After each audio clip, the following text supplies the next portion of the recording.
Good morning. It is Friday, September 8th, 2023. Back here for Daily Shakeup number 784.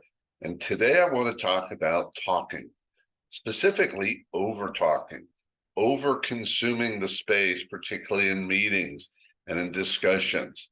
It's a phenomenon that we've all seen, and often there's a blind spot because we don't realize that we are the problem. Yesterday, I was in an all-day retreat session, and I was paying close attention to a couple of things.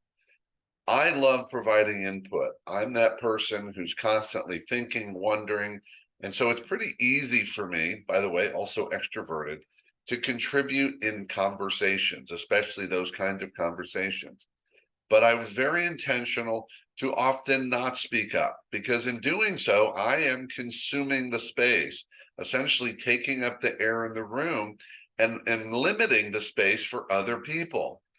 Now, there are some times that I just waited to see if anyone was going to engage, and then I engaged. But my point is, I was consciously quiet, even though I felt I had things that were worth offering, but they weren't worth offering to the exclusion of everyone else in the room. I also noticed that one of the facilitators was pretty quiet during the day.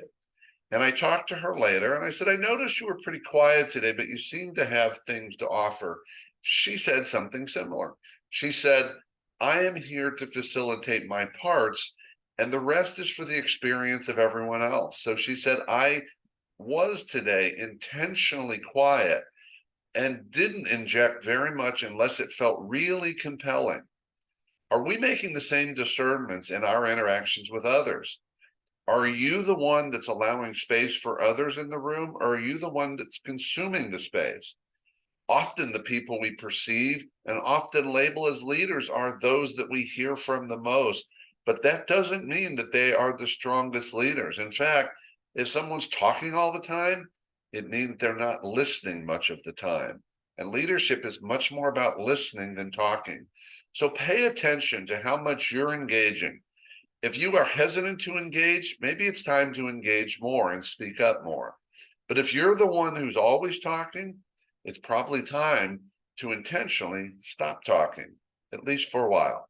That's it for today. Keep taking care of yourself and everyone around you. By all means, stay safe and have a fabulous weekend.